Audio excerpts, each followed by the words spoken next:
With the inclusion of Fox McCloud in the Super Mario Galaxy movie, rumors began immediately spreading that there was a new project in the works for Star Fox, most logically a game, and as we see with the recent announcement, there is indeed a game in development about to release actually for the Switch 2.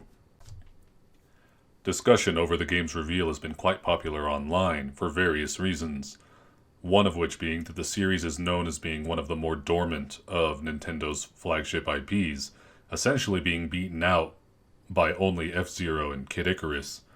There's also the idea of remaking Star Fox 64 again, when 64 is a remake of the original, 3D is a re-release of 64, and Zero's a remake of 64, and they're doing it again.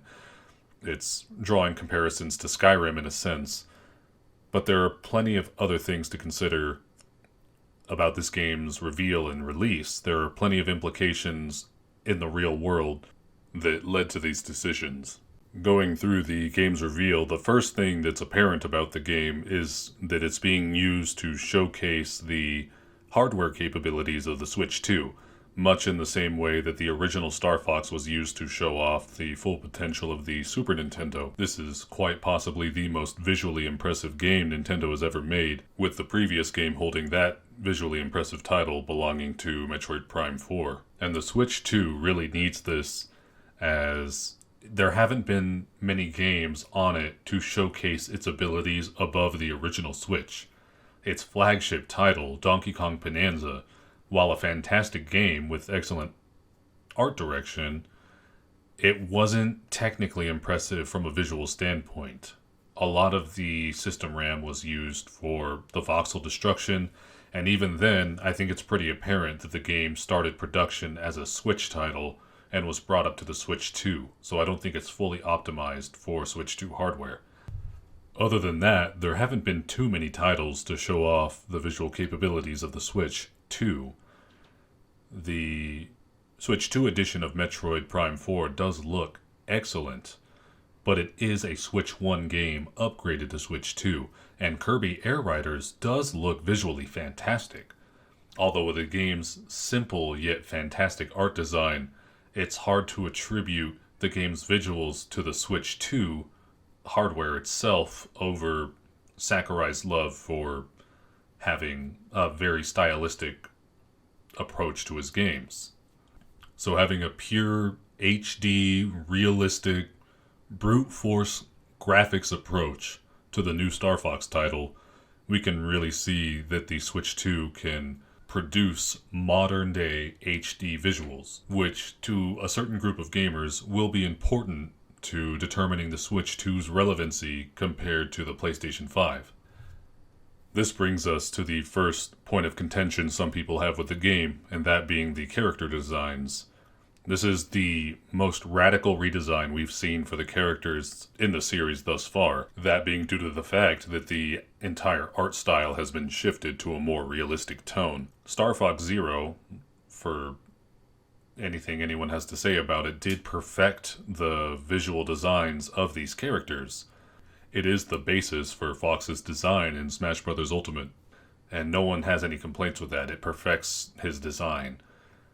So to go from the perfected version of his classic design to something new, obviously it's a reference to the Super Nintendo box art, but such a significant change can be off-putting when someone expects a character they're familiar with. This is a new iteration, a new interpretation of the same characters. So not only are their visuals changed, but as we can see throughout the reveal, their personalities have been adjusted as well. This is most noticeable with Fox and Falco.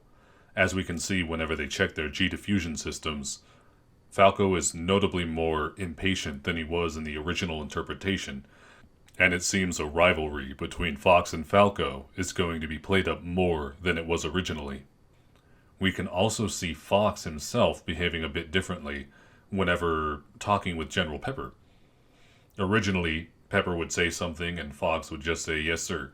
This time, we can actually see he's almost playing with General Pepper a little bit, mentioning that he seems to be on edge, as if, Star Fox is the solution to him being on edge, which they are. But he's playing up the fact that they're a mercenary team and they need to be convinced in a sense. Because he goes on to say that, luckily my team's ready to deploy immediately for a price. So he's actually playing with Pepper, trying to convince him essentially to pay a higher price because he's playing with the idea that he needs to be convinced to take the mission, but if he does get paid, he can immediately solve the problem that Fox is almost emphasizing in his dialogue with General Pepper, which we'd never see something like that from Star Fox 64 or Zero. On that topic, it's worth discussing the voice acting briefly.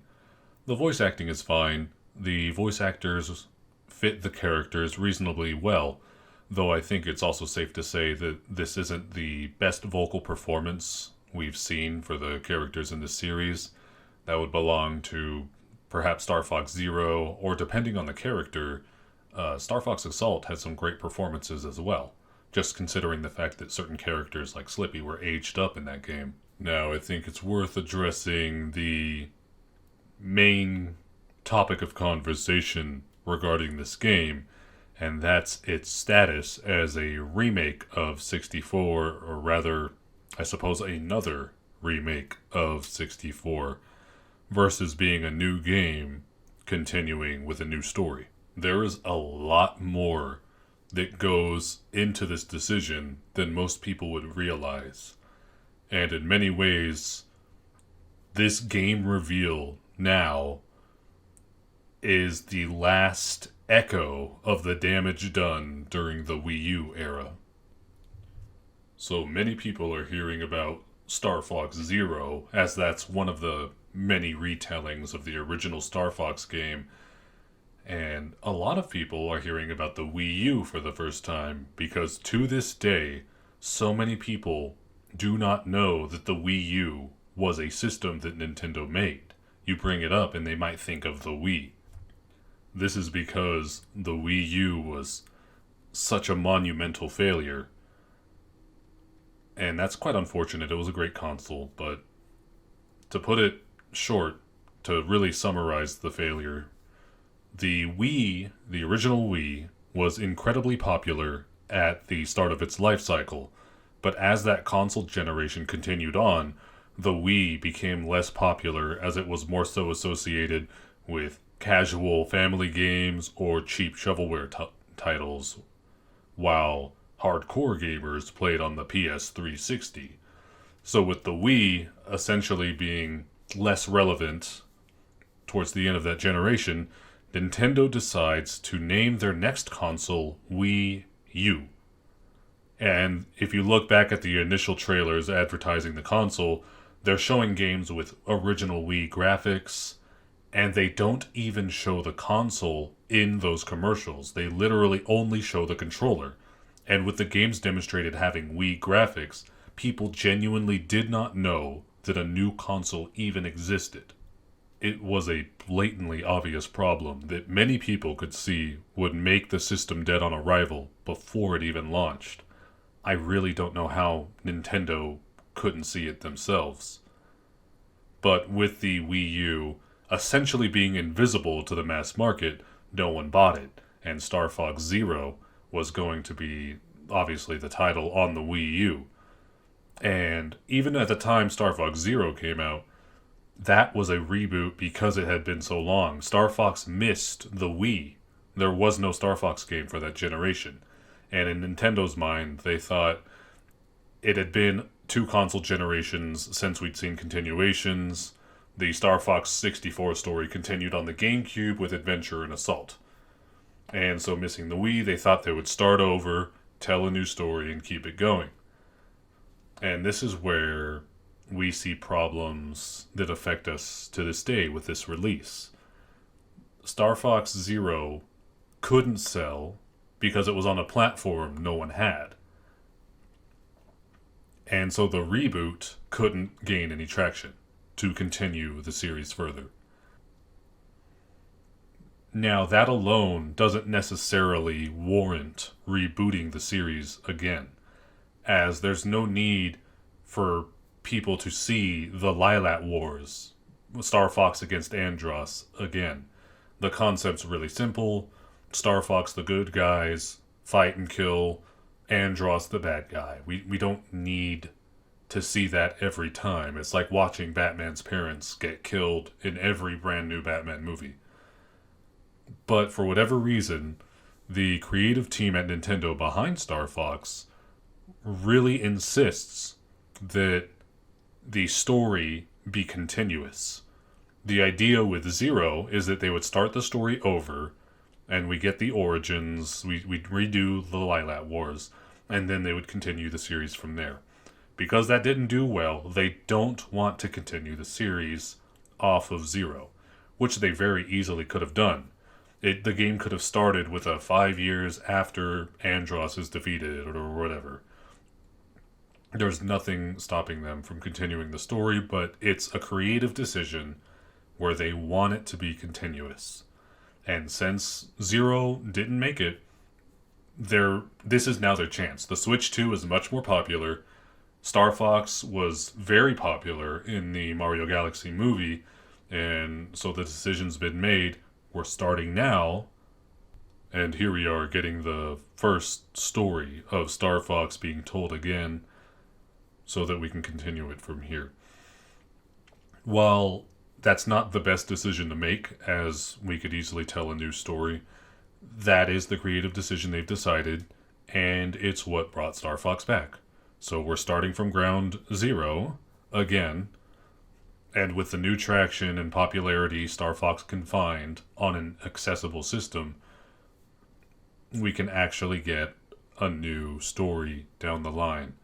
Ultimately, despite the minor controversies regarding remaking the story again or the changing character design, there is a lot of discourse surrounding this game, which means there are a lot of eyes on this game, and most of the responses to this game reveal have been positive.